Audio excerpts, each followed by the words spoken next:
On me dit qu'il y a la traduction simultanée dans les 3 langues et que vous pouvez obtenir les casques pour écouter dans la langue de votre choix.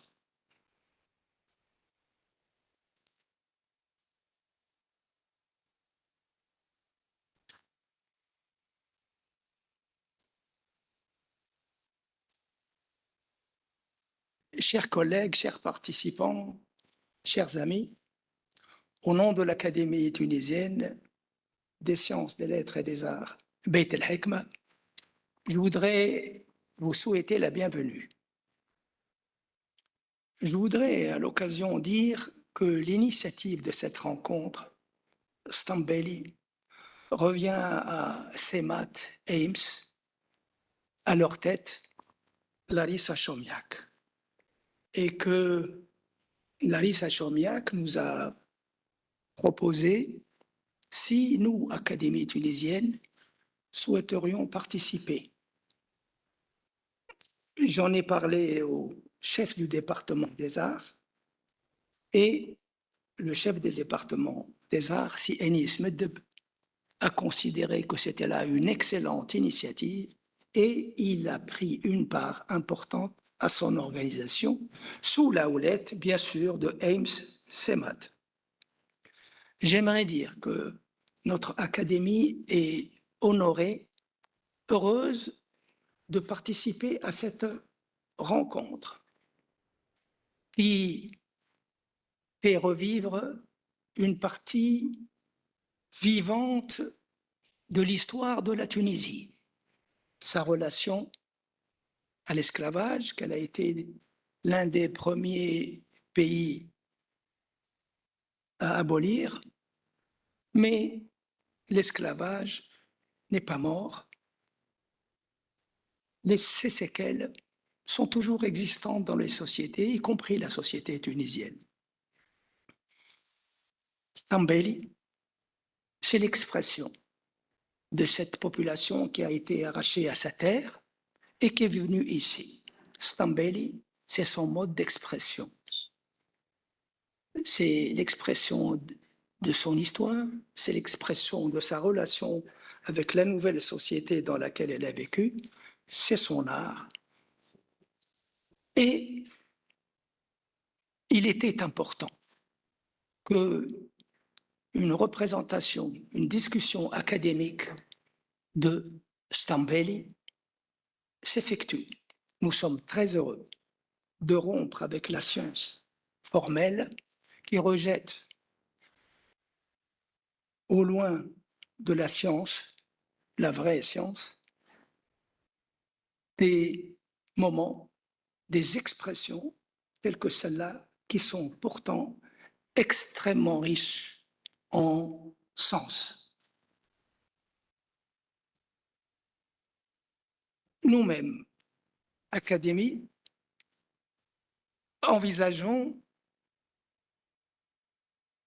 si jamais nous étions retenus par l'UNESCO, parce que nous avons soumis notre proposition à une offre de l'UNESCO sur mémoire africaine. Si nous sommes donc retenus et nous avons été présélectionnés, nous envisageons un ensemble d'activités l'année prochaine autour de mémoire africaine. 3 directions. La première est l'esclavage, de sa naissance à son abolition jusqu'à ses séquelles aujourd'hui. Je suis très heureux, en ayant discuté aujourd'hui avec Ames Semat, de voir qu'eux-mêmes envisagent une orientation et que le professeur Ismail Toledano, qui a longuement travaillé, qui est peut-être celui qui a le plus travaillé sur le thème de l'esclavage en Tunisie, lui-même dirige une institution ouest-africaine qui comprend 14 pays et qu'il est lui-même engagé dans cette direction. Donc, j'espère, et mon espoir est grand, que l'année prochaine, nous poursuivions cette rencontre en organisant une rencontre beaucoup plus grande à dimension universelle. Il me reste à vous souhaiter plein succès dans vos travaux et je voudrais vous dire combien nous sommes heureux de cette rencontre absolument originale. Je voudrais remercier mon ami pour cette initiative et à mes yeux, aux yeux de l'Académie, ce n'est qu'un début. Merci beaucoup. Merci.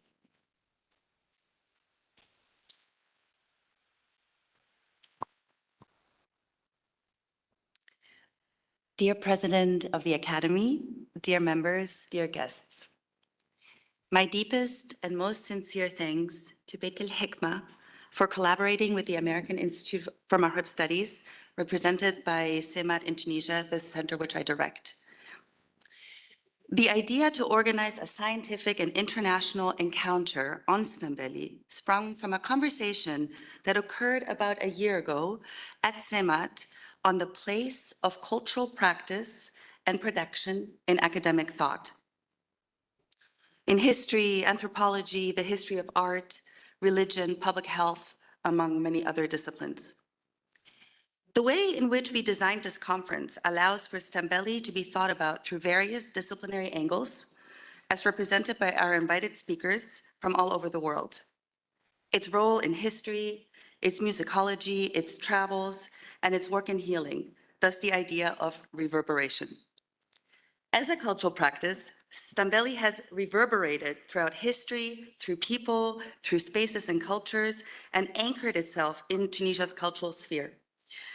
Our speakers will discuss this historical and spatial reverberation, and as a unique initiative, as you see on the agenda, we have two performances following our introductory panel this afternoon. For those who know me, I do not work on these questions.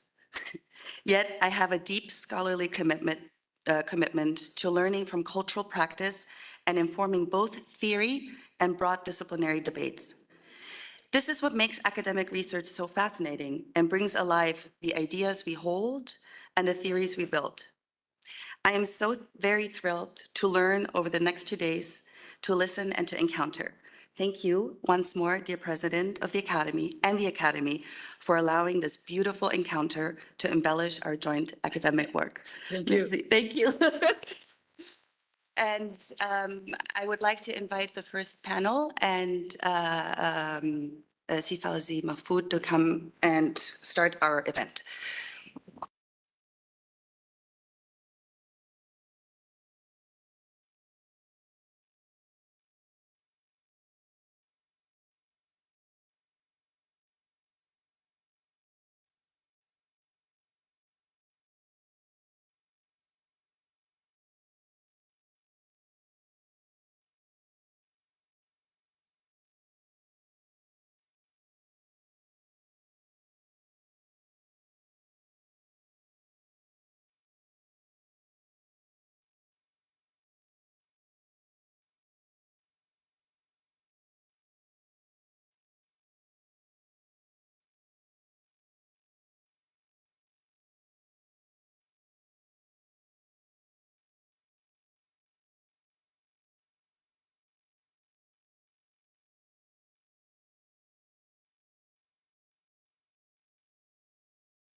Mesdames et messieurs, nous allons commencer.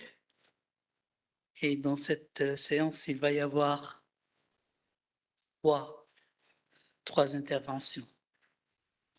La première est de monsieur Ismail Montana. La deuxième est de monsieur Wael Samoud. Et la troisième est de monsieur Jakowski. Alors, je vais présenter Monsieur Montana, qui va commencer, qui est professeur associé d'histoire à la Northern Illinois University. Il est historien, surtout de l'esclavage en Tunisie ottomane et dans le pourtour méditerranéen. Il a publié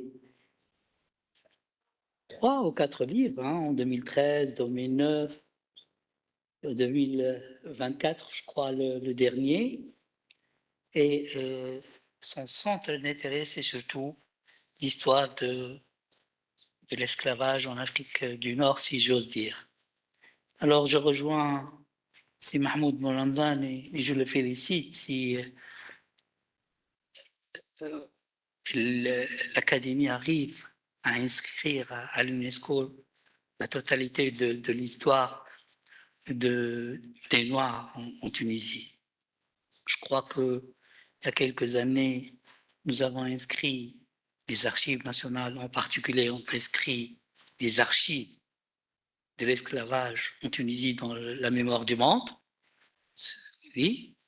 Et il y a 2 ou 3 ans, nous avons déposé dans le patrimoine immatériel la musique de la zone de Gbanton, ce qui rejoint effectivement votre centre d'intérêt.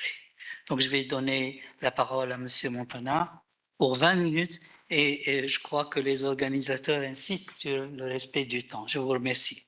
Okay, great. Thank you. Merci beaucoup. Okay.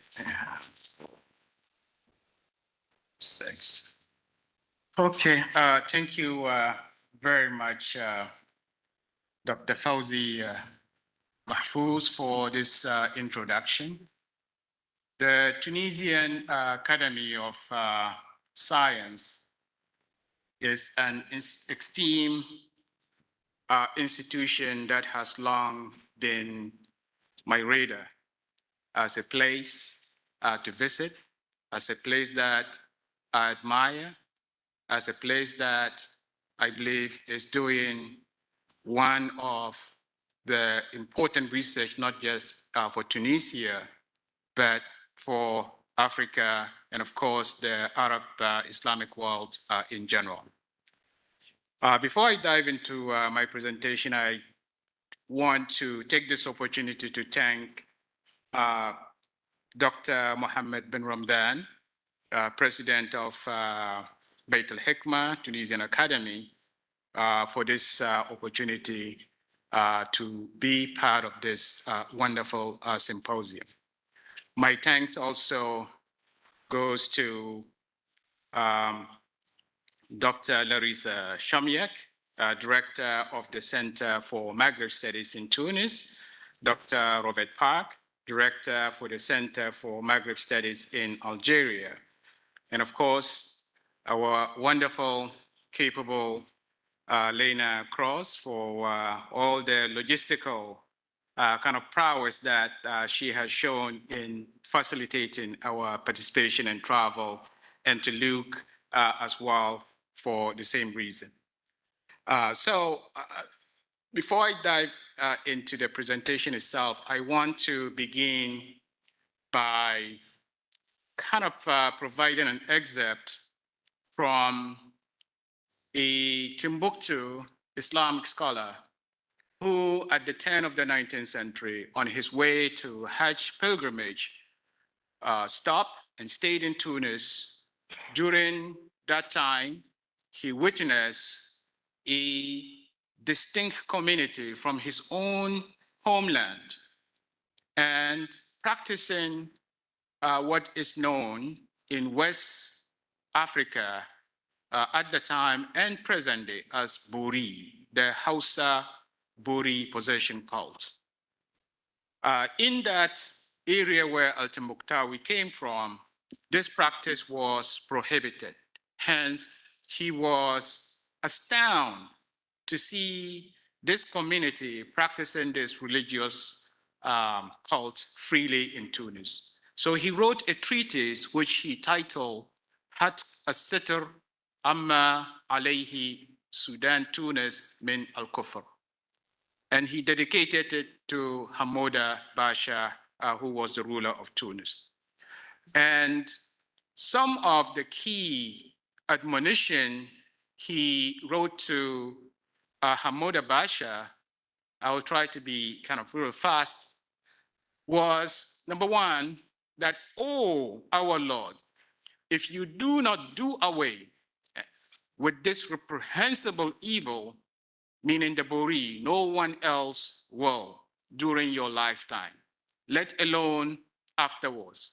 For since few like you would be found, thus we pray for your life to be prolonged in obedience to Allah and His Messenger.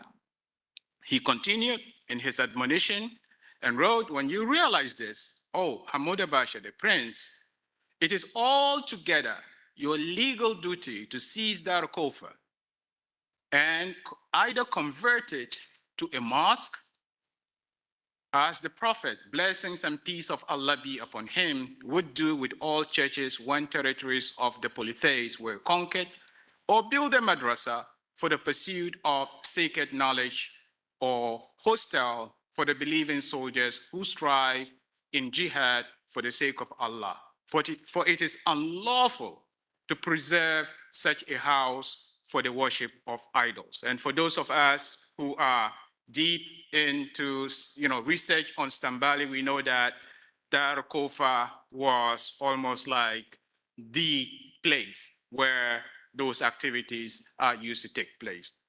And I continue with a last excerpt from al-Timbuktawi.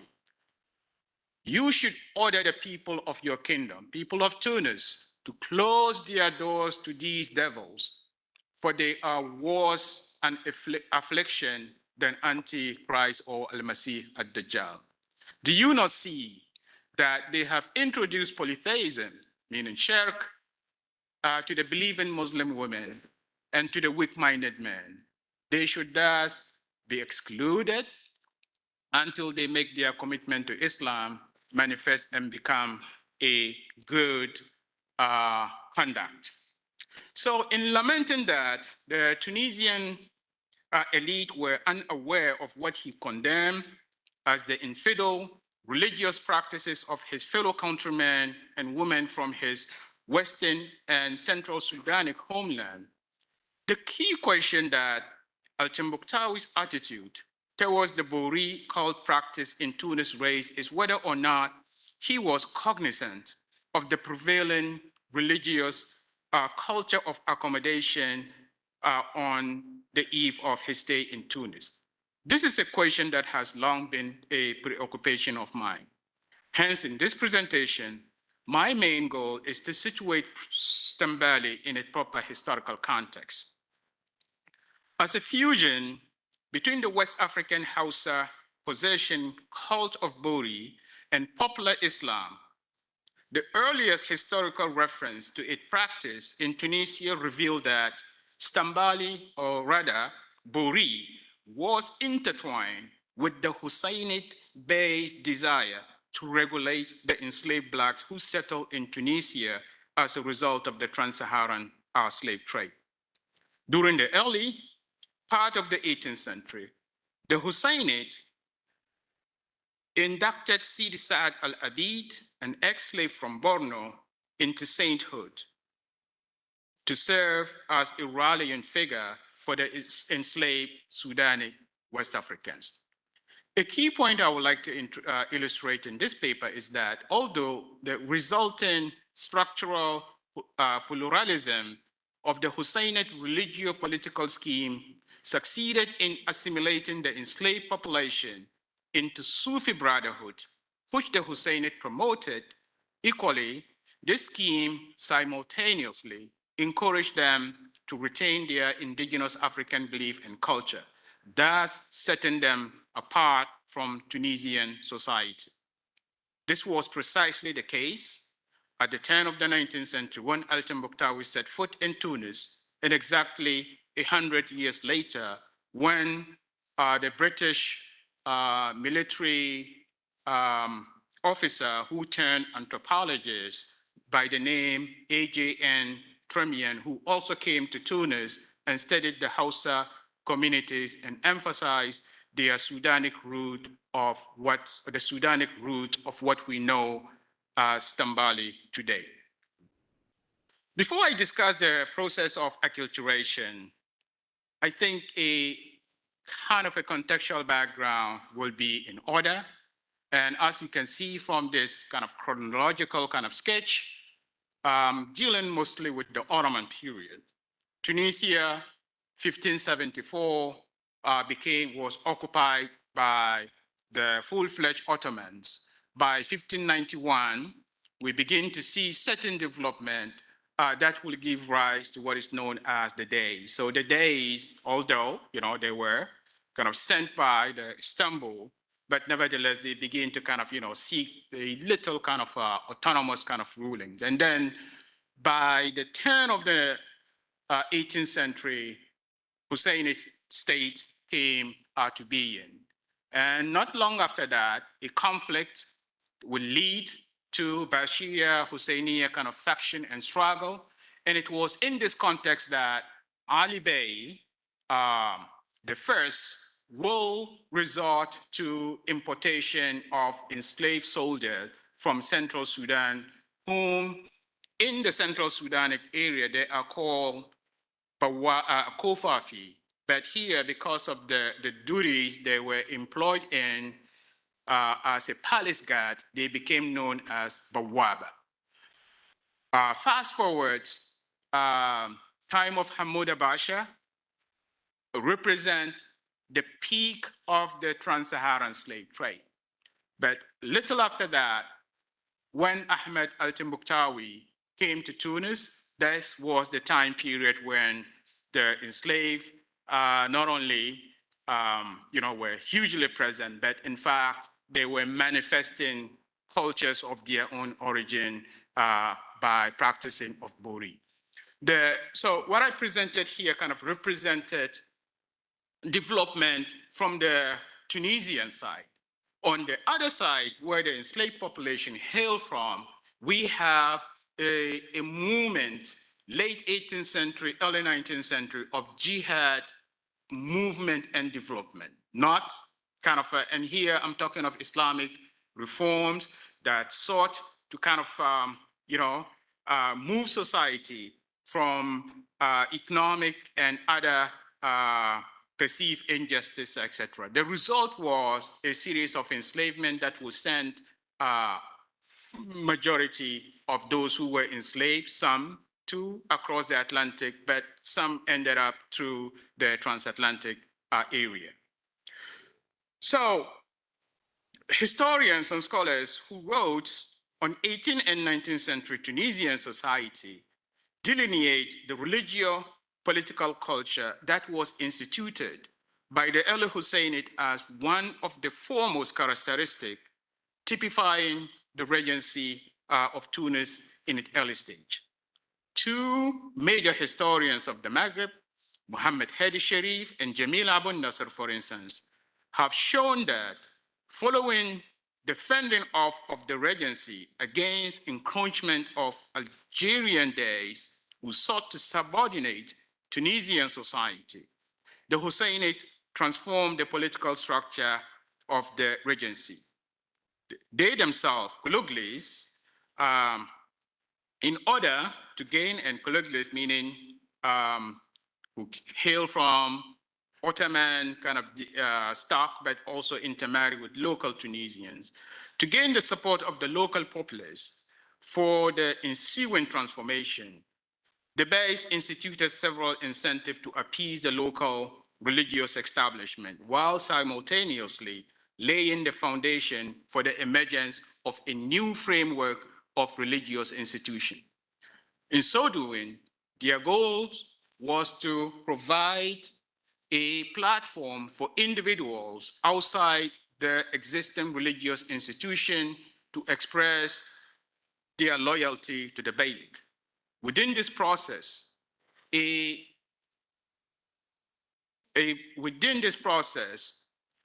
Black saint known as Sidi Sa'd al-Abid, renowned by his enslaved followers, was, according to Hadi Sharif, among the new generation of slave saints who came to the fore during the early stages of the Husseini religious transformation. I'm displaying this just to show the kind of the difference between. So that on the left hand side, the black and white image reflects what Tremian comparison. The top is here in the Regency of Tunis, around 1814, and the lower one is what you see as Buri practice in northern Nigeria.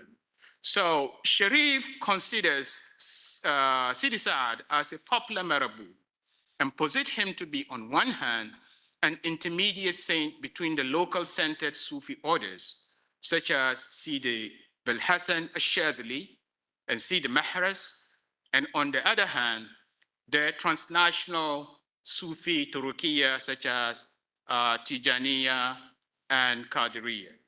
According to Sharif, Sidi Saad's appearance must be seen in tandem with the Husseinist endeavors to control the populace, particularly to integrate the enslaved Sudanic West Africans into Tunisian society.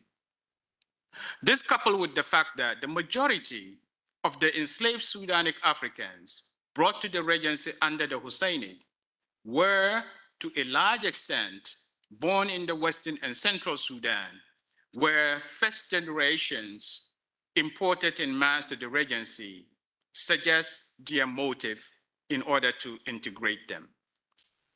The late historian of Husseini Tunisia, Leon Carl Brown, commenting on the distinct characteristic of the Buri practitioners and community in Tunis, classified them in relation to pre-existing Black communities that had been integrated for centuries long into Tunisian social and cultural fabric as detribalized Blacks. That is, these were groups that were not integrated into the social fabric. So like the Kabila system or the Orouge, etc. These were, really, outside that framework and needed the state support in order to, sustain. So that is compared to the native born Blacks and the older generation of free slaves, the Sudanic Africans who made up the majority of the Buri Adep were loosely integrated into Tunisian society. Thus, the ordination of Sidi Saad into the cult of Sufi sainthood served not only in providing spiritual patronage and protection for the Sudanic West Africans, but the Black saint was officially used by the Husseini as a vehicle for their integration into the Beylex religio political scheme of societal control. Following the death of Sidi Saad, his shrine, which is located in Mornak, became a zawiya and subject of veneration by the Sudanic West African who, until today, continue to look upon him as their patron saint. The veneration of Sidi Saad by the Sudanic West Africans as their spiritual patron is attested by Al-Wazir al-Sarraj, a contemporary historian of the early Husseini dynasty. Al-Sarraj reported that Sidi Saad was indeed among the local ulama that emerged in Tunis during the reign of Hussein ibn Ali. However, apart from Al-Sarraj's short biographical reference to Sidi Saad, tracing his appearance apparently to the early Husseinid, not much has been documented about the life of this saint.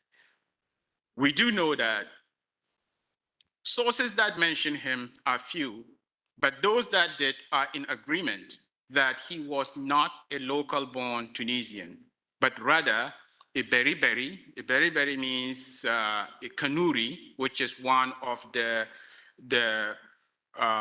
ethnic group mostly found in central Sudan, Chad, part of Nigeria, and came to the Regency via Istanbul with his former owner. Oral traditions and interviews I conducted with Buri adepts recount that Sidi Saad was brought as an enslaved to the regency, where he distinguished himself among what is known as al-Arba'in az-Zakara, meaning he was one of the disciples, religious kind of disciple at the time. Therefore, he was appointed, according to the oral traditions, as a spiritual patron of the Sudanic West Africans. How much time? 5 more minutes? Okay, perfect. I think I should be fine. So therefore, not only did the Black Saint serve as a unifying symbol for the enslaved Sudanic community, but their attachment to the Black Saint, in fact, resulted in the transculturation of the Hausa non-Muslim Buri cult to popular Maraboutism. To illustrate their devotion to the Black Saint, the Sudanic West Africans adopted the Sufi common practice of intisab and affiliation in a brotherhood through what is known as the Nisba attribution to a spiritual patron. Consequently, just as Shadhiliya, which we all know is one of the Sufi kind of established brotherhood, was named after its founder or spiritual saint, Sid Bilhassan al-Shadhiliya, and Qadriya, again, in reference to Abdul Qadir al-Jilani. So too did the Sudanic West Africans aspire to show their affiliation to their spiritual saint. Sidi Saad's relationship with Istanbul, the then imperial capital of Islam, proved vital in the etymological development of the transculturation of the Buri to Stambeli. Having believed to have come to Tunis from Istanbul, his nisba to Istanbul therefore rendered itself evident in the fact that the popular marabout he established will be named after him. Eventually, the Sudanic West African came to be known within Tunisian society as followers of Sidi Saad, and subsequently known to this day as Jama'at al-Istanbuli, Jama'at Stambali, a term which in fact seems to me a corruption of Jama'at al-Istanbuli, which has become Jama'at Stambali. So in the interest of time, I'm going to kind of fast forward a little bit and talk about al-Hashaish's discussion of the origins of this Zawiya and how he illustrates the extent to which the Husseinid accorded support to the enslaved saint. Originally a saraya, a palace, the Zawiya was built by the Husseinid ruler Hussein ibn Ali, who is the first ruler of the Dawla al-Husseiniya, and had several rooms in it, some of which were reserved for the Beylik dignitaries, but most of which, according to al-Hashaishi, were used to accommodate hundreds of enslaved Sudanic West Africans who came to Tunis from every corner of the regency to pay homage to the shrine of Sidi Saad. Al-Hashaishi's exploration of the Husseinid support with the Zawiya of Sidi Saad and its enslaved Abid followers is confirmed again by Hadi Sharif. According to Sharif, like most of the Zawiyas in the regency at the time, the Zawiya of Sidi Saad was accorded a special budget of 10 Rial every month. And this is really interesting kind of development. And during this visit, I was able to kind of confirm the registry that outlined that. So to conclude, some of the point I want to mention or use this presentation to illustrate has been to show how Stambali the Stambeli owes its origin to the introduction of the Hausa Buri into Tunisian territories, especially during the time of the Husseinid dynasty and the religio-political culture that they instituted. Research done by myself and others, including Keiku Takaki, as we can see from this map, I'm not sure if it is that visible here, demonstrate that if you can see here, Stambeli is mostly centered in what is, the territory of Tunisia, whereas Sidi Bilal, Sidi Marzouk, Sambani, and the others, they belong to different kind of areas, but not only to different areas, but to different historical epochs, etc. Whereas the Sudanic West African brought by al-Timbuktawi, these were according to, not just according to al-Timbuktawi, but we know many historians at the time, contemporary record, show how they were clustered into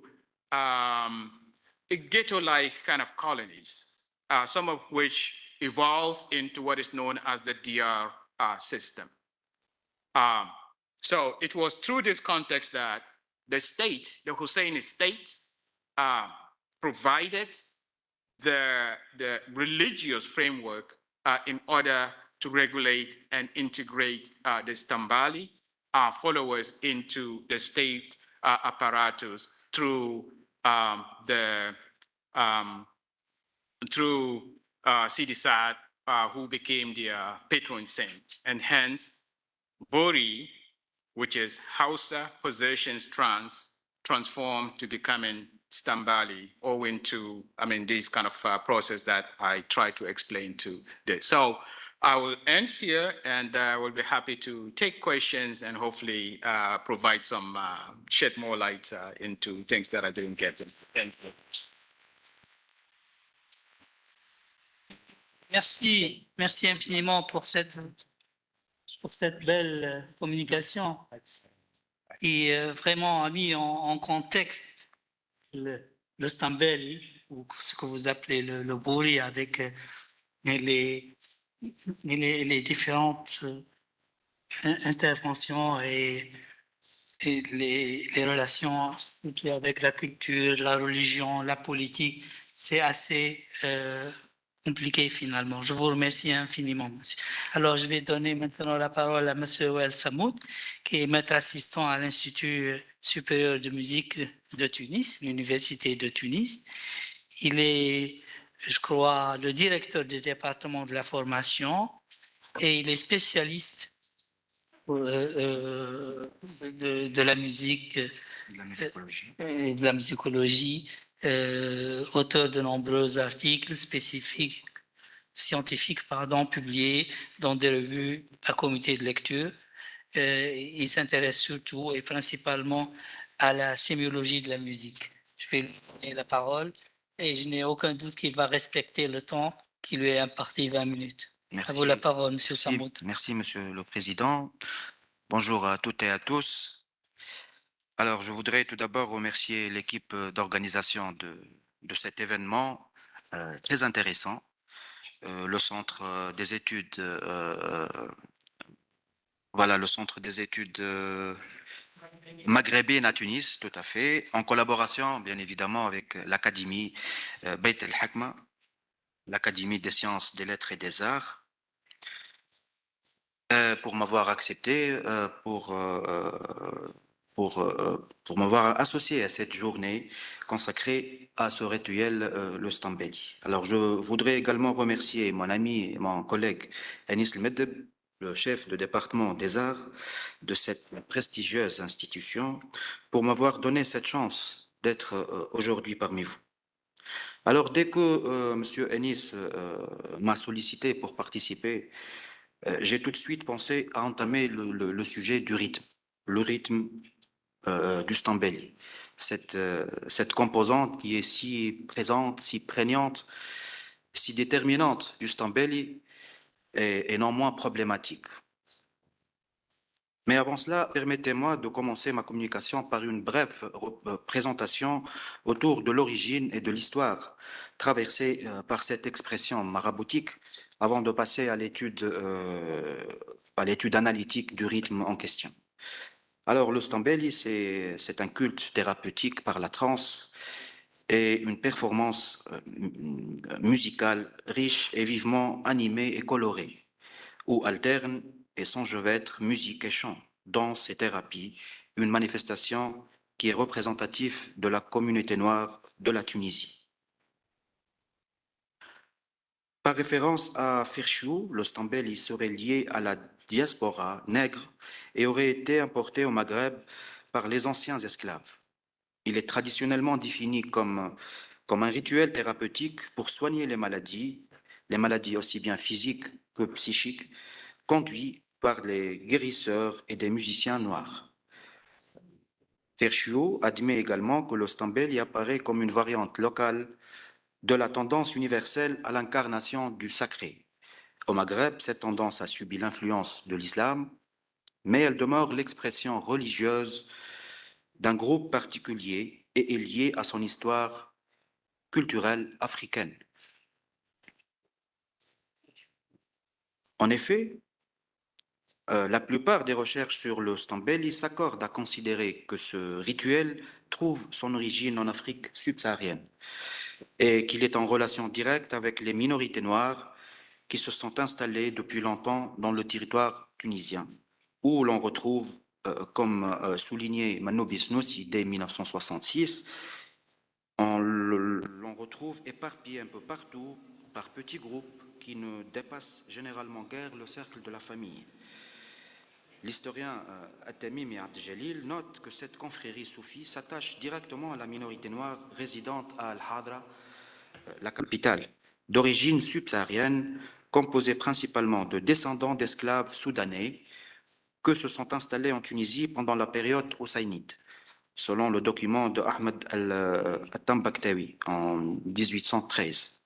Pendant cette période, cette communauté se rassembla dans des diars de petits effectifs connus, entre autres, par la pratique de rituels et de pratiques musicales africaines, le Stambeli. À un moment donné, ces groupes attirèrent l'attention du bey hussainide, c'est ce que notre ami a déjà souligné, et qui leur accorda plusieurs maisons dans la vieille ville de la capitale, la Médina.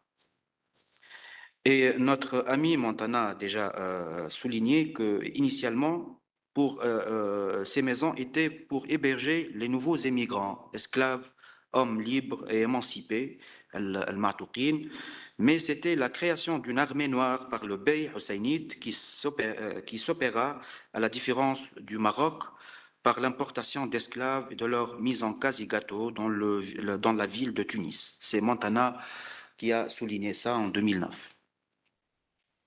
Donc, plus tard, ces endroits se transforment en des lieux sacrés, des temples, pour pratiquer les rituels africains et former ainsi le cadre constitutif même du rituel Stambeli, comme étant l'espace spirituel qui réactualise leur superposition ancestrale lointaine, bien au-delà des congrégations mystiques classiques musulmans auxquelles les Noirs ne cessent de participer et d'y accéder.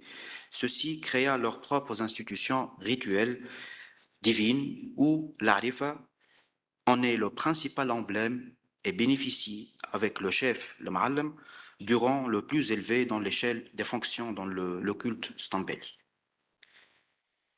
Étant donc homme ou femme, l'arifa possède une grande autorité et exerce par ce biais même une influence spirituelle sur les Noirs de son entourage. C'est du reste chez lui que s'organisent des séances périodiques de divination et d'exorcisme, où les adeptes viennent solliciter les musiciens et les invités et les initier pour venir chasser les mauvais esprits. Bien que ces espaces aient constitué le cadre dynamique du Stambeli, sa pratique n'est pas toutefois réservée ou limitée dans ces espaces, mais apparaît également dans les maisons d'Al-Arayf, Diyar al-Arayf, qui signifie oracle, et les marabouts de Zawiya, des mausolées de saints, de cultes et d'enseignements confrériques musulmans soufis, spécialement nord-africains. Voilà donc un lien qui s'établit, un lien qui s'actualise entre négritude et mysticisme et qui s'envisage dans le Stambeli comme un mix entre des traditions africaines animistes et des saints ou de mysticisme musulman, c'est-à-dire des saints reconnus par la géographie musulmane, ou ce que Manou Bisnoussi déjà la spécifie de panachage de saints musulmans et de génies portant des noms soudanais. Ces deux traditions mystiques s'associent et procèdent du même besoin de médiation auquel l'islam n'apporte vraiment pas de réponse. Et cette rencontre reconduit à la distinction entre une Afrique animiste, voire païenne, et hors des religions du livre, et un Maghreb appartenant, lui, à la tradition arabo-musulmane. Cette injection africaine, africaine d'un rituel maghrébin est, selon Jean Schmitz, un stéréotype historiquement construit pour ainsi exprimer une réalité complexe, représentée dans ces deux courants de pratiques maraboutiques en interférence. Cette fusion met en relief un panthéon des êtres surnaturels qui confond et côtoie l'animisme africain et le monde des saints et des genoux de l'islam. Cette distinction, ainsi faite, s'inscrit dans une version réactualisée d'un modèle à deux niveaux. Un modèle, faut-il le rappeler, purement occidental, opposant un islam des ulama et l'islam dit populaire. Et ce que soutient d'ailleurs Stéphanie Poissel en 2012, le rituel Stambeli emprunte la voie d'un islam dit populaire ou maraboutique que ne reconnaît pas l'orthodoxie. Il fait figure de ressourcement spirituel, de quête d'une culture alternative originelle.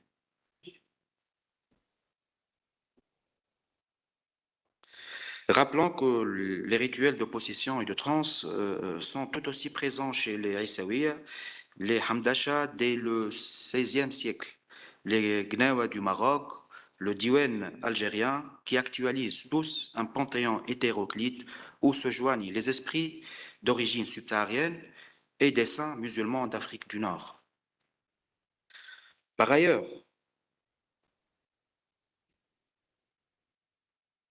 le Stambeli, qui a été étudié par des Tunisiens,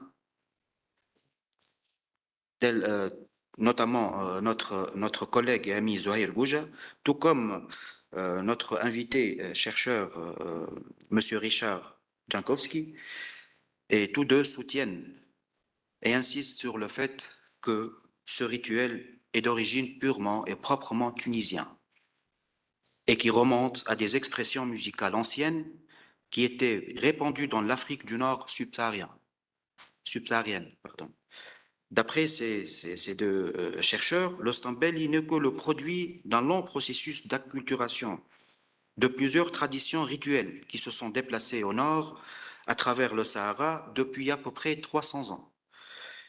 En outre, comme toute musique spirituelle omniprésente dans diverses cultures du monde, il s'agit d'une pratique où le spirituel et le sacré sont indissociablement liés. Ceci dit, ce phénomène revêt avant tout le sens de l'intériorité totalisante, susceptible de faire revivre l'essence de l'expérience du sacré par le biais du rite, du mythe, des légendes, de cérémonies, de croyances et même de figures divines.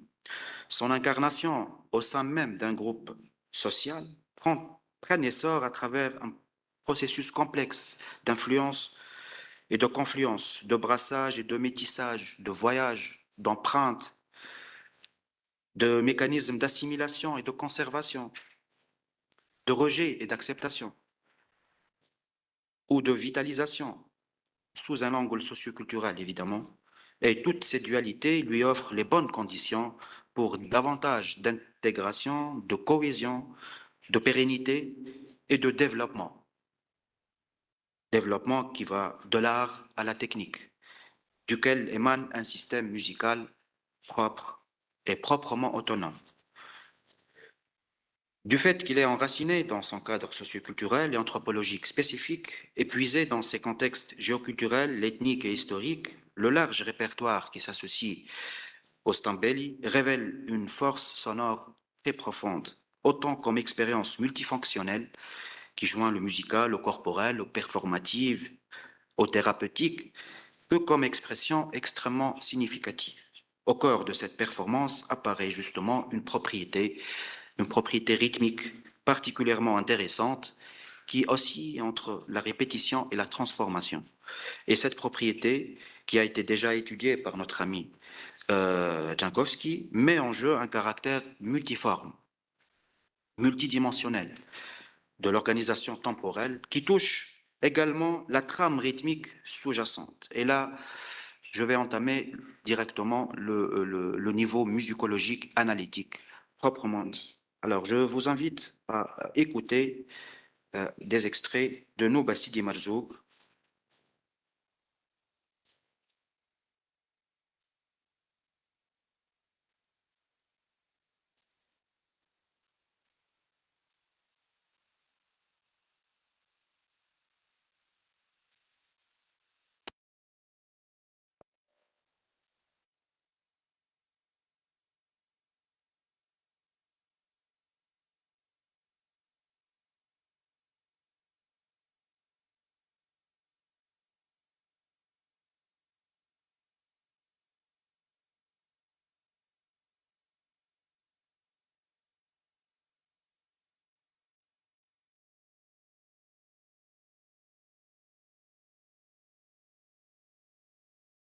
C'est cette propriété élastique du rythme Stambeli propre à cette nouba, dit la nouba Sidi Marzouk, qui se fait jouer à partir d'un rythme dit soudeni ou souga.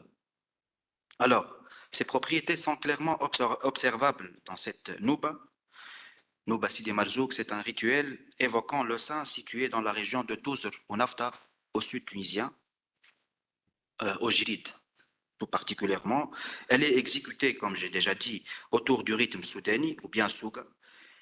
Et ce rythme est des plus répandus des 4 rythmes de tout le rituel Stambeli, mais également le plus ambigu en termes de perception de son niveau de régularité rythmico-métrique. Ce rythme qui se fait exécuter par des joueurs de shkashk ou bien des grecs est à 3 temps hautement articulés. Il est doté d'un aspect élastique impressionnant. Alors, les unités qui composent ce rythme sont autoréférentielles par essence. Vous pouvez entendre le rythme d'une manière plus claire ici.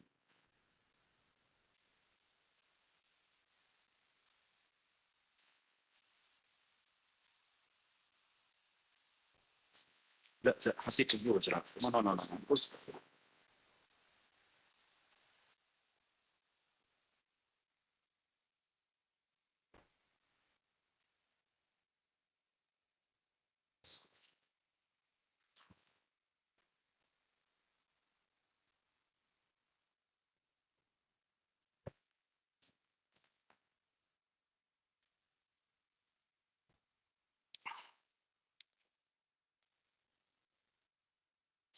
D'accord?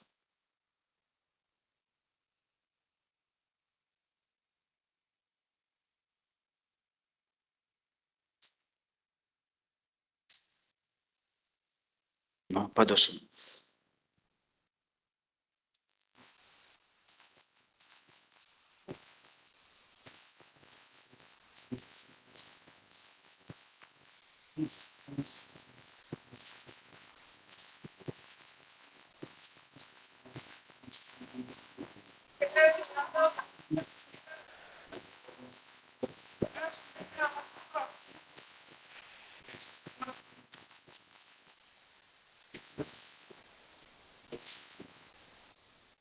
Qu'est-ce qui se passe? Bon.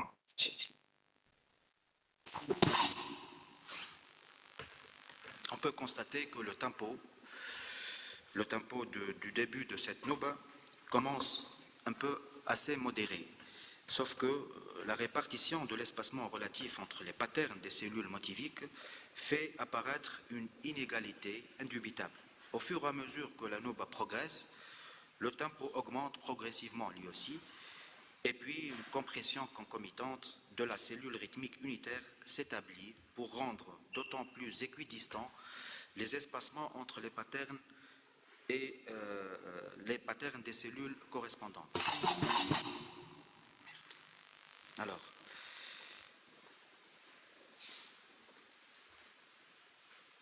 voilà cette configuration qui peut nous faire montrer comment l'espacement entre les patterns de la première cellule manifeste une irrégularité métrique. 43, 25, 32. Et puis, à la fin de Nouba, on aperçoit que l'espacement devient de plus en plus comprimé et il manifeste une égalité au niveau de l'espacement entre ces patterns. Donc il y a ici une progression graduelle du tempo, de moins rapide jusqu'au encore rapide davantage. Et l'intensification progressive du sonore et de l'acoustique également, il prend une tendance progressive. Donc tout ce que je viens d'exposer met en évidence un caractère élastique qui détermine le modèle même, où les événements sonores à l'intérieur des cellules passent d'un modèle asymétrique à un modèle symétrique. Peut-être les spécialistes en musique peuvent comprendre ce que je suis en train d'expliquer, et dont la subdivision est en rapport complexe. Le rythme soudani incorpore effectivement ce potentiel de transformation, traduisant par ce fait la nature subtile et graduelle de toute la performance et met en jeu un autre ordre d'une multilinéarité et une multidimensionnalité rythmique. Sa simplicité trompeuse est susceptible de créer un certain nombre d'alignements perceptifs potentiels, la sensation du binaire qui passe au ternaire, et qui change donc constamment à mesure que le tempo de la nouba progresse et augmente. Et ce rythme, avec les ambiguïtés structurelles et perceptivo-cognitives, sa nature transformationnelle est emblématique de l'esthétique soudani Stambeli, conçue de manière encore plus large. Ce modèle rythmique et son contour évolutif se définissent plutôt du côté de la relation entre les articulations récurrentes et accentuées au sein de la cellule qu'à partir de leur emplacement par rapport à une ligne temporelle stabilisée au sein d'une matrice d'impulsion régulière servant en l'occurrence d'unité de temps de base ressentie et palpable. Alors, je voudrais faire tout de suite un exemple plus concret, mais bon, je pense que le temps passe très vite. Alors, à partir de tout ce que je viens de présenter, on pourrait admettre que la cognition du rythme repose sur des catégories perceptives liées à des prototypes prédéfinis et conventionnellement acceptés et qui dépendent largement de la culture d'appartenance. Musiciens, adeptes, initiés ou mélomanes appartenant à ce même milieu culturel incluent tous ce prototype de performance et manifestent explicitement ou non une certaine disposition psycho-cognitive à l'égard de ce prototype correspondant dans leur comportement de synchronisation, de danse, de cohérence intégrative, etc. Et cela permet d'affirmer que les environnements musicaux et culturels spécifient les liens entre les modèles de performance musicale et ces prototypes perceptifs spécifiques. Et cela est tout aussi vrai quant à la perception et à la production du rythme Stambeli.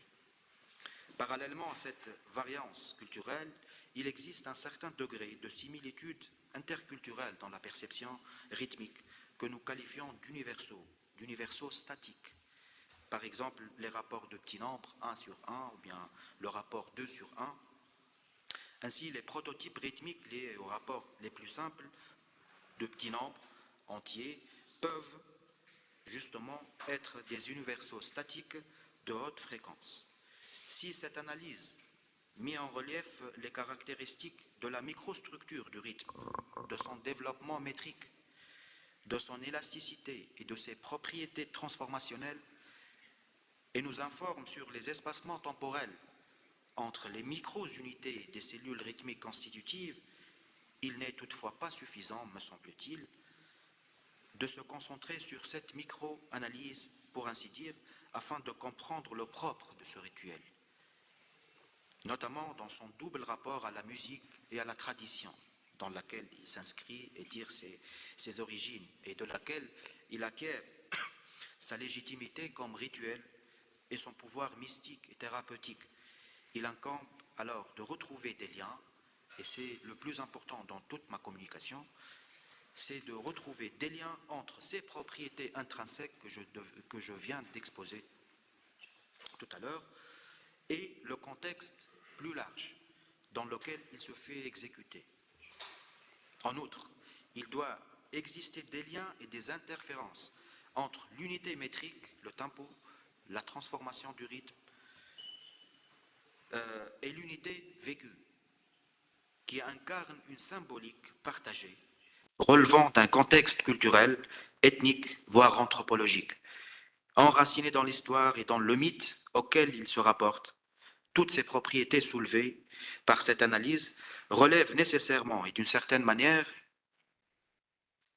un système socio-anthropologique plus extensible et plus complexe, au sein duquel seuls les autochtones possèdent le code, et qu'il n'est pas possible de décrypter en se référant aux seules méthodes normatives, celles qui s'appuient juste sur les systèmes de mesure graduels des unités temporelles et sur leurs organisations relatives les unes par rapport aux autres, ou leurs modalités de déploiement dans le temps. À vrai dire, ce système, lorsqu'appliqué isolément, n'évoque rien de semblable du système du Stambeli dans toute son ampleur, sa splendeur et ses spécificités.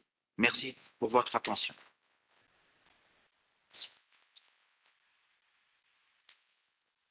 Merci beaucoup, chers collègues. C'était très intéressant. Le fait de mettre l'accent sur le côté thérapeutique de Stambeli, sur les lieux de pratique qui sont un peu partout en Tunisie, d'après ce que j'ai compris, et puis surtout le côté musicologique du Stambeli, le rythme, le tempo, etc. Je retiens surtout l'idée que vous considérez avec Monsieur Janowski, ici présent, Tchaïkovski, voilà. Vous considérez que c'est une musique tunisienne, purement tunisienne. Alors, je crois que vous allez nous dire un peu plus sur ce côté-ci. Alors, Monsieur Richard Jakowski est professeur de musique à l'université de Tuf. Ses ouvrages primés sur la musique de trance rituelle, le pouvoir et les groupes minoritaires en Tunisie. Je crois que le dernier ouvrage est publié en 2021, c'est ça? Et il est récent. Donc, à vous la parole pour 20 minutes. Merci beaucoup.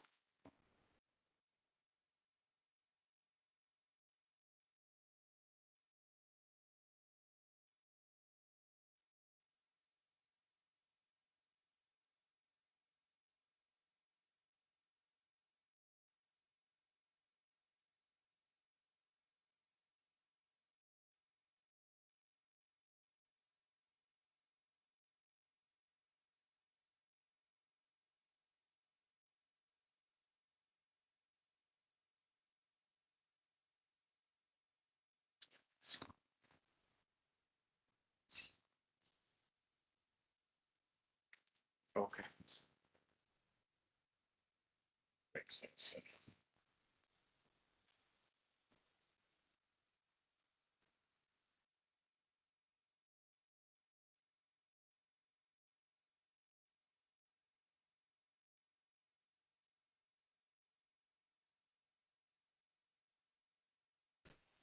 Well, it's such an honor to be here.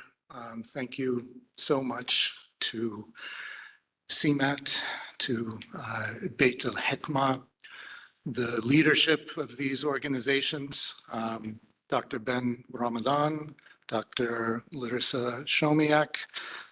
Thank you, Dr. Mahfouz, for running this panel, and to my fellow panelists, Dr. Montana and Dr. Samud.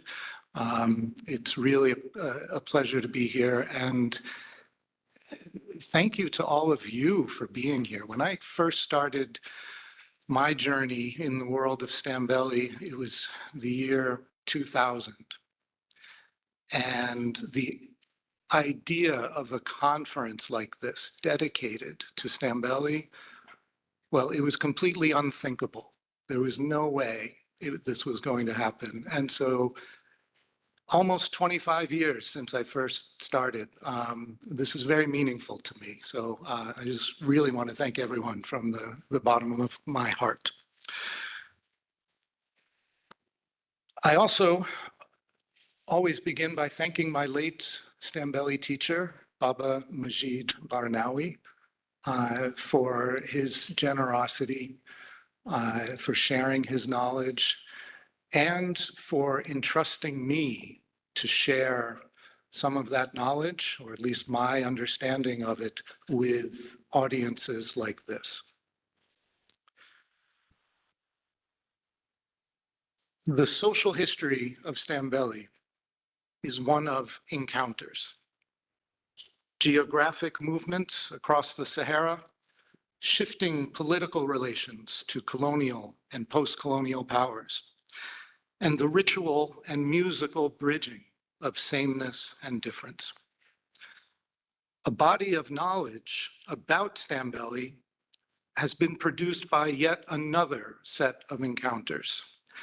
Stambeli's encounters with scholars and other outside observers who document and analyze it.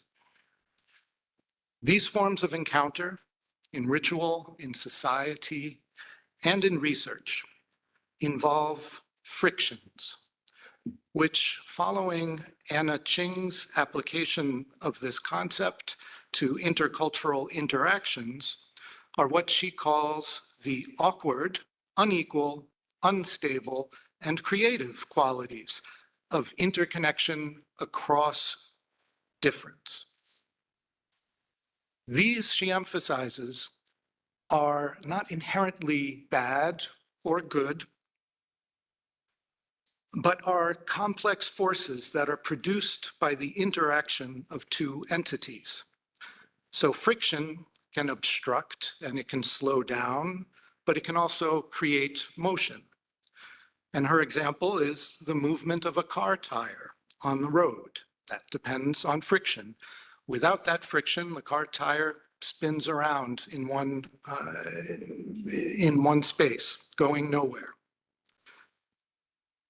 So friction is not necessarily about interpersonal relationships, although that certainly can be and has been the case, but rather it's about larger worldviews and different methods of knowledge coming into contact with each other. The frictions involved in scholarly representations of Stambeli also remind us that all scholarship is political. Even what we consider to be mere description is never objective or neutral, because choices of what to include, what to exclude, and how to categorize what is observed are shaped and guided by personal, societal, and institutional assumptions about value. Sometimes these frictions are glaring and quite intentional. As we've heard from Professor Montana in his path-breaking scholarship, Islamic jurist and scholar Ahmed el-Timbuktawi took a severely antagonistic stance against Stambeli after visiting Tunis in 1808, when he wrote that now infamous letter to Hamoud Pasha, advising him to destroy Stambeli musical instruments and to imprison, re-enslave, or even kill practitioners if they continued to follow these rituals. Al-Timbuktawi really said nothing about the music itself, except in his accusations that Stambeli practitioners worship musical instruments such as the gumbri and the dundufa. About 100 years later, Sadak Ritsky, like al-Timbuktawi, focused mainly on the spiritual beliefs and ritual practices of Stambeli, which he called foolish, pagan, and a return to their savage state. And he mentioned music only in passing to describe it as annoying noise.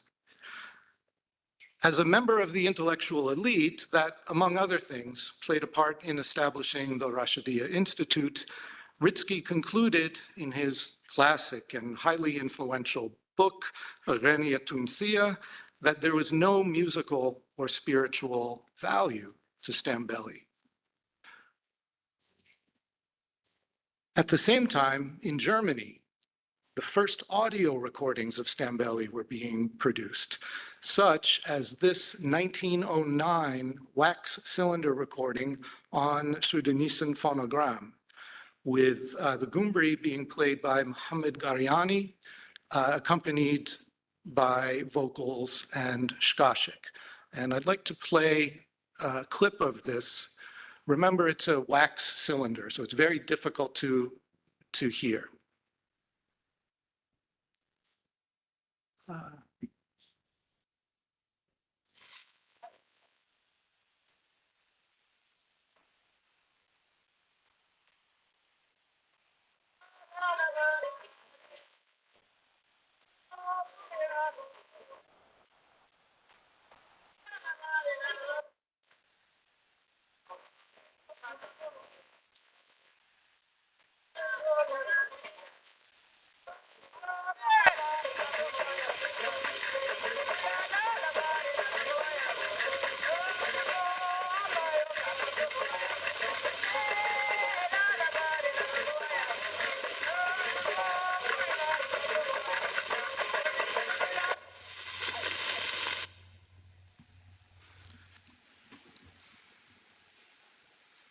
This is an important historical document, but these were recorded in the context of human zoos in Germany, put on by the Karl and Fritz Marquardt brothers that brought Africans to Germany to put on display for the general public. The human exhibition also included a live action theatrical display of the sacrifice to Sidi Saad. And you see that in the photo on the right-hand side. So we have dehumanizing encounters with Stambeli from Timbuktu, from Tunis, from Berlin. The voices of Stambeli practitioners in all three examples are absent. Just imagine if we could have heard the voices of those observed by Timbuktawi, by Ritsky, and by Marquardt. And I'll return to that point later. I have another set of three examples, briefly. At around the same time, A.J.N. Tremere, an officer in the British colonial army, published the first book on Stambeli. His positionality vis-a-vis Stambeli was rather different than his predecessors. He had spent 7 years living with Bori practitioners in Nigeria. He spoke Hausa, and he became a Bori healer. He described Stambeli with insider terminology that, for example, described the spirits as the ones dancing, not their human hosts. He humanized Stambeli in many ways that were pioneering for that time. He gave recognition to his informants by name.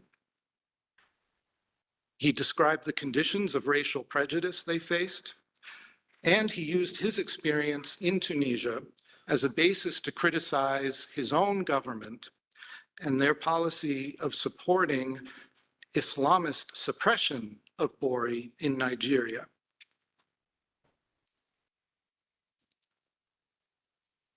Uh-oh. More directly motivated by the injustices of racism, French sociologist Georges Lapassade was concerned with making an anti-racist social intervention that would benefit Stambeli practitioners. In 1965, he started teaching at the University of Tunis, where his students introduced him to Stambeli. He worked on behalf of Stambeli troops as a manager to get them more visibility through festival, radio, and television appearances. Adhering to a bit of an evolutionist view of music and culture, he also wanted to modernize Stambeli so it could evolve along the same lines, he said, as American jazz and blues. Viviana Pak's approach stands in contrast. Her intervention in the world of Stambeli was not social as much as it was interpretive. Unlike everyone mentioned so far, she did not emphasize difference, but rather argued that there was a single homogeneous civilization and spiritual worldview uniting both sides of the Sahara Desert that, in her words, destroyed barriers of race, religion, and locale. As a French symbolic anthropologist of the 1960s, she found hidden meanings virtually everywhere. To her, the Gumbri represented the first sacrificial slave in origin myth, the cosmic tree. The three strings of the Gumbri represented the first man and his two women. The Shkashik players crossing their forearms to play, sometimes do this, represents the two branches of the universal cosmic tree that also cross each other, while the Shkashik themselves, she claims, represent the Tanut, the irrigation reservoirs of the oases. These three scholars, so Tremirn, Lapassade, and Pak, stand in contrast to the first set of three. These found value in Stambeli music and culture. Yet, like all of us, their work is shaped by certain assumptions that often go unremarked. In this case, they include evolutionary views of music and Orientalist assumptions about so-called primitive societies living not through reason, but through symbolism, and not just symbolism, but symbolism that they no longer realize or recognize. And some of her conclusions continue to be repeated as truth in contemporary scholarship. Tunisian scholars in the late 20th century were operating under a different set of frictions. Scholars such as Abdurrahman Ayoub, some of you may have known him, the late folklorist and professor at the University of Ayoub. Yeah. Ayoub. Yeah. Abdurrahman Ayoub, the late folklorist and professor at the University of the Humanities and Social Sciences, and his colleague, Ahmed Khwaja, have written about the governmental prohibitions and suspicions during the Bourguiba and Ben Ali regimes that led to post-colonial Tunisian scholars to avoid studying minorities. Or if they did research on that topic, they said they had to perpetuate colonial and Orientalist stereotypes maintained by the post-colonial elite of that time. Studies on Stambeli that emerged at the turn of the 21st century then did so in friction with that political inheritance. Historians such as Abdelhamid Largesh laid important groundwork, but this was only possible at that time as a study of colonial history, not as a study of contemporary independent Tunisia. In the year 2000, Ahmed Rahal became the first Tunisian scholar to publish an anthropology of Stambeli. It was published in France and at the time was not sold in Tunisian bookstores. And I remember going to the publisher's stall at the book fair in La Crème. I don't know if it still happens. It's absolutely wonderful. And I went to the publisher's stall, L'Harmattan, looking for the book. And I was told that all copies of the book had been held up by the Tunisian authorities. I went back every day for 3 days, and it was finally released on the final day of the fair, just as they were packing up to send the books back. So I believe I was the only person in Tunisia who purchased that book that year. But it was Zuhair Gouja who wrote the first ethnomusicological study of Stambeli, and that was a landmark intervention. It sought to reclaim musics that had been marginalized by formal music theory and widespread attitudes that had devalued music such as Stambeli for decades and centuries, in fact. Gouja argued for approaching music as a social phenomenon with human dimensions, specific functions, and distinctive musical systems. He opened the door for Stambeli for many of us as a legitimate topic of teaching and research in Tunisian institutions where it had previously been excluded. And there's so many people I'm seeing in the audience and here on the panel who followed in his wake. So it's really wonderful that there's such a robust cohort of scholars of Stambeli here. During that time, researchers from elsewhere, such as me, who have had the honor and privilege of being welcomed into the Stambeli community, have been relatively free to address issues of race and minoritization experienced by its practitioners at that time. And of course, we carry our own assumptions about issues such as race, culture, and value that implicitly and explicitly shape our research. For me, much of that has to do with my own country's history of slavery and continued institutional racism, and the violations of social justice that the United States enables at home and abroad. What my academic discipline, the anthropology of music, has learned from these reckonings has been fashioned into what is now called decolonial praxis. This is a very wide field of action, but the foundational methods of the approach can be boiled down to 2 actions in that research encounter.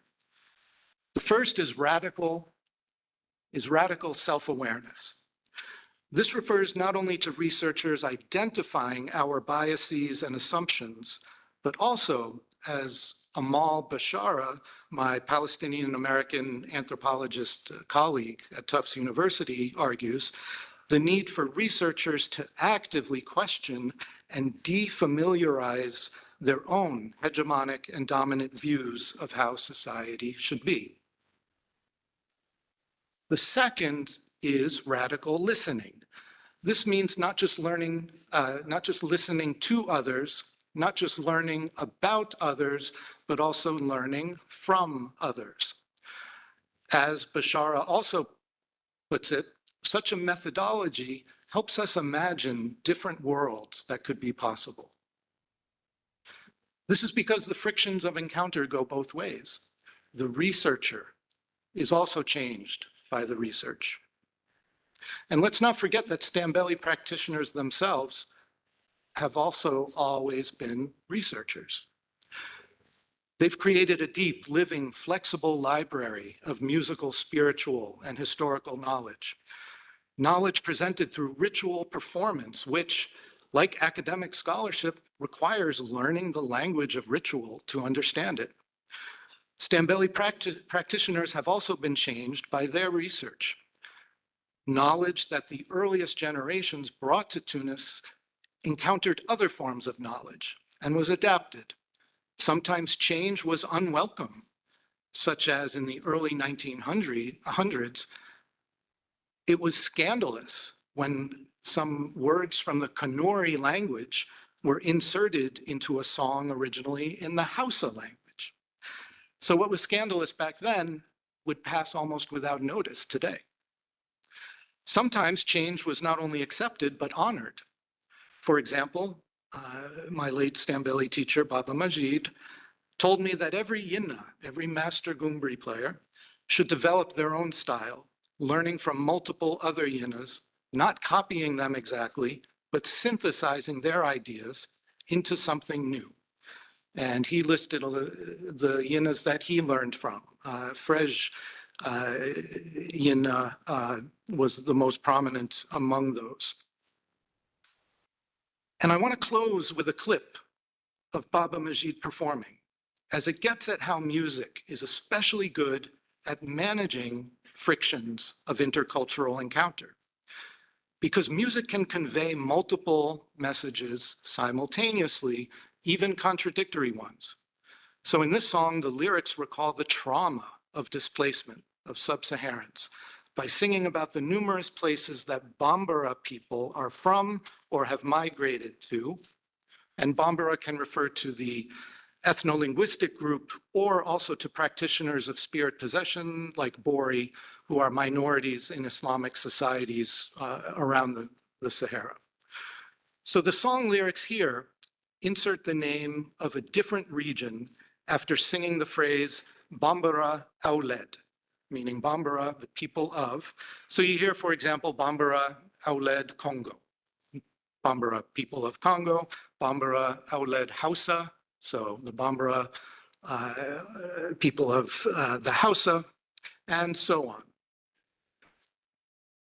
The Stambeli tradition I learned from Baba Majid features an ethos of inclusivity and a recognition, very humanistic recognition of those who are present, who are part of Stambeli's encounters. In this case, the encounter, the music he performed, brought laughter as Baba Majid acknowledged not only that history of the Bambara, but acknowledged his guests who were there with him as he made this recording quite informally. And those guests included Professor Montana and me. And so you will hear that the Bambara are not only Auled Hausa and Auled Senegal, but the Bambara are Auled Ghana, Auled Ghana, and Auled Chicago. So this is important in many ways, but most importantly that I don't want to have the last word here. And so I'm happy and honored to conclude with Baba Majid's voice.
Merci beaucoup pour ce plaidoyer pour le Stambeli. C'est vraiment un plaidoyer. Et vous avez, je crois, mis la main sur le mot-clé, c'est les frictions. Les frictions. C'est qu'il y a, je dirais, un malentendu historique. Avant de venir ici, j'étais en train de préparer un travail pour mon collègue et ami Stambeli Reverberations et je lisais Ibn Khaldoun. Ibn Khaldoun, il avait vraiment un avis critique envers les Noirs, qu'il considère en dehors de la civilisation, et il considère qu'ils n'ont même pas de musique. Il n'appelle pas ça de la musique, il appelle de l'agitation. Donc voyez-vous, nous avons hérité un peu de ce complexe et de cette idée que ce n'est pas une musique. Et de toutes les façons, la société tunisienne n'est pas très versée dans la musique. Même, je me souviens, au début du siècle, il était même mal vu de faire de la musique. Tout le monde se rappelle de Hamid Bamsika. Mais entre-temps, le monde a changé, la Tunisie a changé. Hein? Voyez-vous, à l'université, on commence à travailler sur la musique populaire, y compris la musique noire. Et je dirais que maintenant, si vous demandez à un étranger quelle est la meilleure chanson de la Tunisie, il vous dira Sidi Mansour, qui fait vraiment quelque chose, un tabac un peu partout dans le monde, et les mêmes chantés dans les matchs de football. Donc,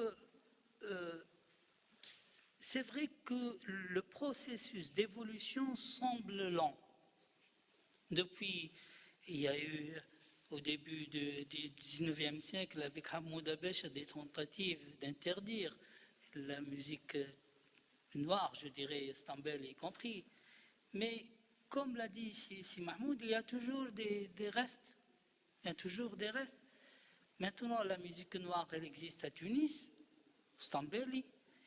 Il y a aussi même des maisons. Nous avons inscrit la maison de Sidi Ali Lasmar à Tunis dans le patrimoine national. Il y a dans la région de Gabès beaucoup de musique. Il y a Gbonton aussi, au sud tunisien, dans la région de Mednine. Il y a un peu partout, à Sfax, à Sousse, etc. C'est une musique qui prend de l'ampleur, mais toujours, et je crois que vous avez si bien dit, il y a toujours la friction entre les éléments, entre dominé et dominant finalement. Il y a toujours cette idée-là, il y a toujours un regard, je ne dirais pas péjoratif ou passif envers la musique Stambeli, mais il y a des gens qui apprécient, il y a des gens qui apprécient moins. Mais ce qui est certain, c'est qu'elle fait partie du patrimoine culturel tunisien, patrimoine immatériel, ce qui est certain. Maintenant, c'est aussi une musique et c'est des paroles qui essayent de rappeler l'origine de cette communauté, l'origine africaine de cette communauté. Et je crois que c'est bien aussi parce que si vous n'avez touché qu'à la musique, que l'aspect musicologique, mais si vous touchez, si vous analysez les paroles, je pense que vous l'avez fait, vous allez voir que c'est aussi un message qu'elle essaie de nous transmettre. C'est à nous aussi de comprendre ce message et peut-être de le diffuser et de le mettre en contexte. Je vous remercie infiniment. Alors, on va donner la parole à la salle. Hein? D'accord. Si Abdelhamid.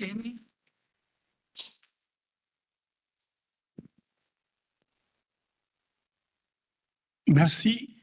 Je ne suis pas spécialiste, bien sûr, du Stambeli, mais je vais parler en historien, connaissant un peu la société tunisienne.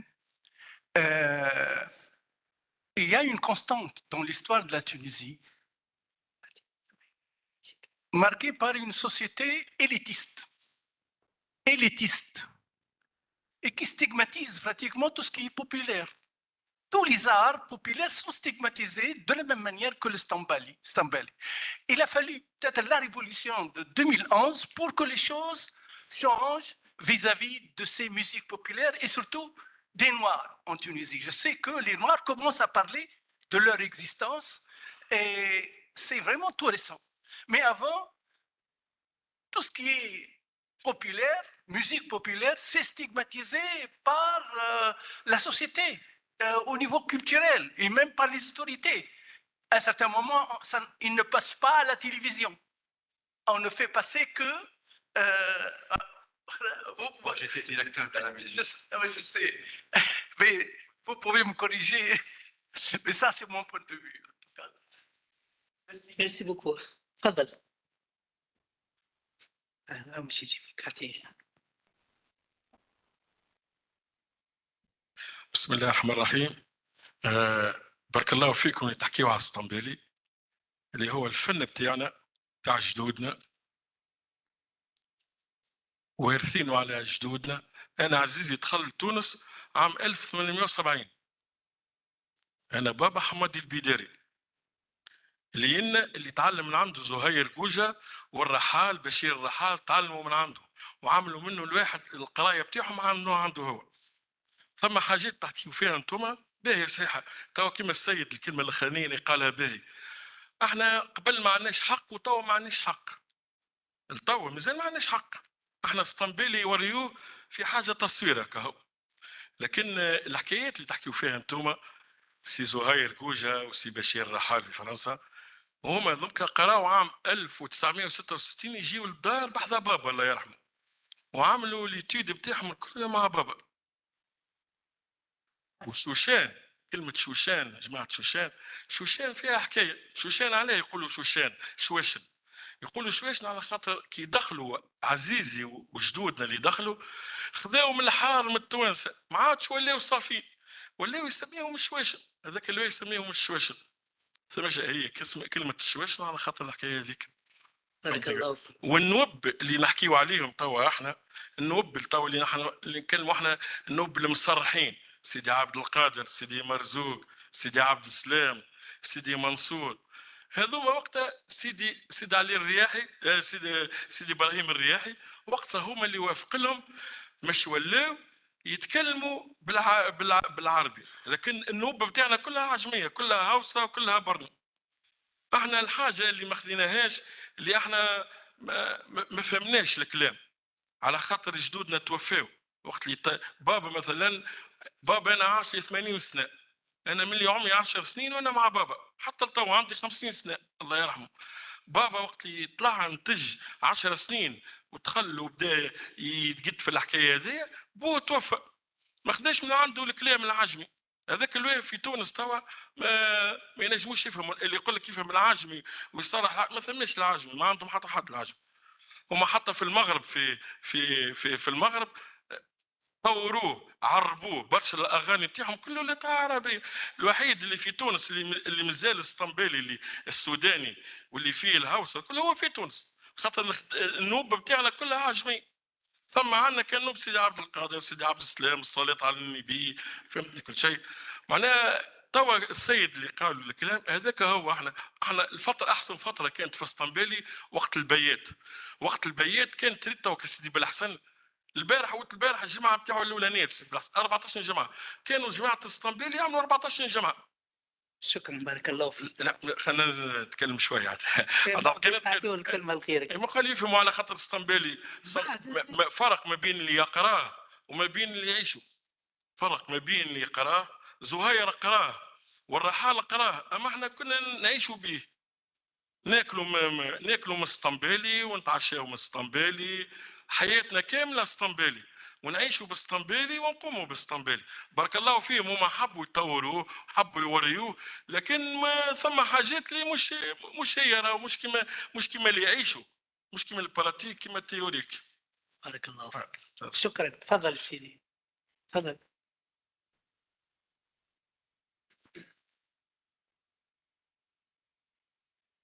Thank you so much. So 2 comments and 1 question. So the first comment, I think it's important to have this kind of event in the current political context of repression of sub-Saharan migrants and people who are defending them. The second comment, Professor Jankowski, you mentioned many readings, many authors, but beyond Stambeli, there is a major Tunisian historian, Ines Maraddeli, who wrote about the Black communities in Tunisia in 19th century, and it's important to as well build on her major work. And last question to Professor Montana. So in the 19th century, we know that Black communities in Tunis had like a spokesperson or someone who was in charge of controlling them, the Qaid. So how this official organization overlaps or not with the organization of the Berberi cult and how it's different? Thank you so much.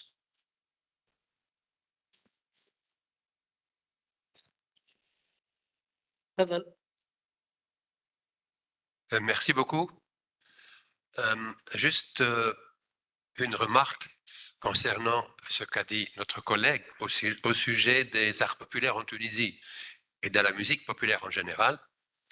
Je voudrais rappeler que le ministère de la Culture, depuis sa création, a consacré un service qui s'appelait Service de la musique et des arts populaires, et qu'il y avait un grand festival international pour la musique et les chants populaires, que le ministère aussi a financé un grand spectacle que dont tout le monde se souvient, Nouba, qui a réuni une sélection des meilleurs artistes tunisiens qui pratiquent les chants populaires.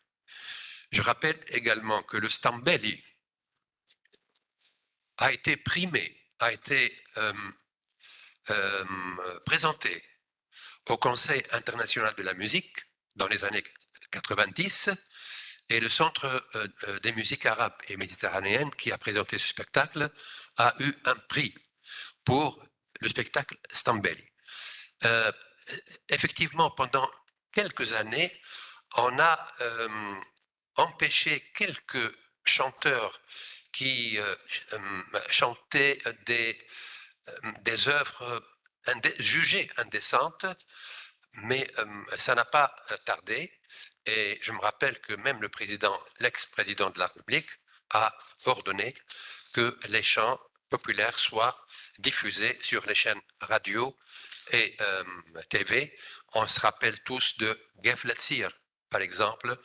Donc, c'était juste pour dire que les chants populaires et la musique populaire occupaient une place de choix dans la scène musicale tunisienne. Merci. Barakallahu fik, c'est Zranda.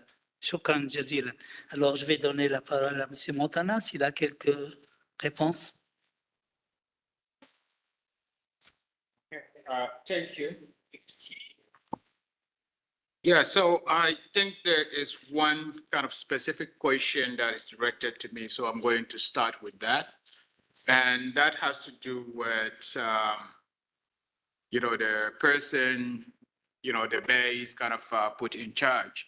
So what I described here was centered on the Husseinid base using Sidi Saad al-Abid as one vehicle, but that is just one. So the scope of the talk was kind of limited to that. So the second dimension to that had to do with another institution known as al-Hikma fi al-Qishrat al-Sauda, who is known as the governor over the black slave. This was an institution that was also created in order to regulate the enslaved population. Under Bash Agha, we know, based on sources, contemporary sources such as Louis Frank, he had an office attached to the Bardo Palace, and he was responsible for settling disputes involving enslaved community of this particular group known as the Sudanic West Africans and their masters. And he also had another function because he was also attached to the Wizara al-Kubra when it comes to financial matters. So you have Kulyat al-Abid, the slave, administrative that were sent out to collect tax. They worked under him. So Bash Aga had series of functions, and one additional function that was very prominent to this title had to do with his regulation of the Buri Stambeli communal houses.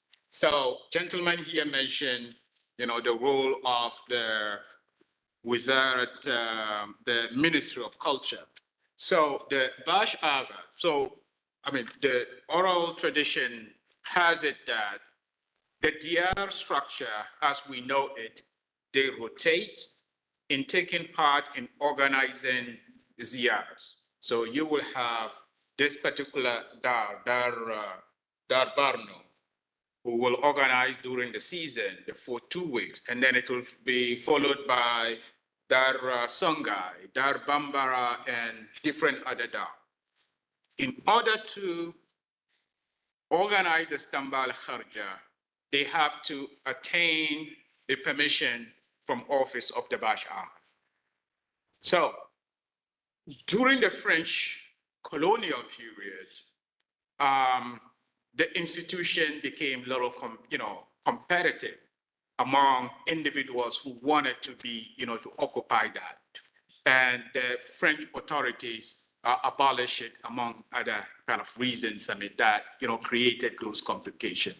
But thanks for raising that question, because it goes back to the heart of what I'm trying to get across here, that the Husseini state, the Beylik, had a centralized political religious structure or policy in order to control the Sudanic West Africans. And that is why, so if you look at just the title itself, al-Hakim fi al-Kishrat al-Sauda, and the book title, and this is another occasion to kind of correct one thing, that is not al-Timbuktawi, but rather what the picture, the image we saw there, that is al-Hakim fi al-Kishrat al-Sauda, because he represents the epitome of Sudan, Tunis. Shukran. Right. Shukran. So Thank you very much. Okay, thank you. This is absolutely wonderful. I've been given only a couple of minutes to respond to questions that are very, very deep and profound. So I'll just skim the surface. Yes, thank you. There are plenty of other scholars and important chroniclers. El-Hasheishi is one that I had here, but I had to cut in the interest of time. But the idea was not to be comprehensive. It was not to give a history. It was to give something more impressionistic about ideas that and assumptions that shape the study of Stambeli by outsiders. And again, sometimes those are very obvious and explicit and deliberate. Other times they're under the surface and they need to be addressed. And it's very difficult but important work for scholars to do that. It takes a lot of self-reflexivity and a lot of humility.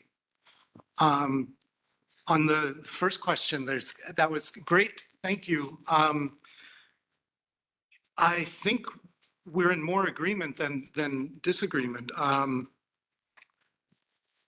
One of my main points was that Stambeli musicians in their work are analysts, are theorists, have a system for understanding and analyzing the music, and not just the music, everything. It's more than music, and that it's the scholar's responsibility. It's our responsibility to do that radical self-awareness about imagining another world, a world where Stambeli doesn't fit into our theoretical categories, but where our theoretical categories, any conceptual categories, can be opened up to those that Stambeli uses. We can learn from Stambeli. And so that's the radical kind of listening. And I advocate for dialogue, for collaboration.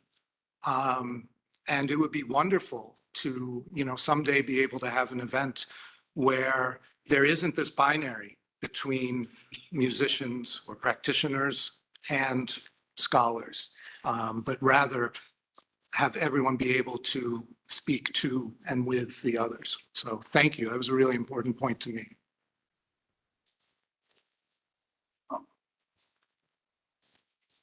Merci. Merci beaucoup. Je crois que nous allons arrêter la discussion. Il ne prend pas la parole. Et donc, nous avons deux performances.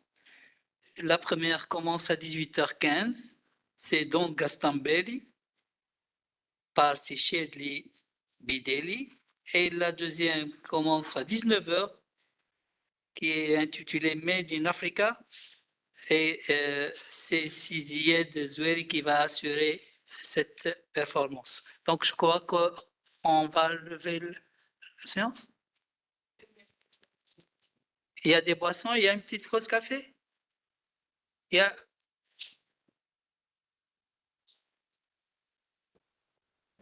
y a la pause café.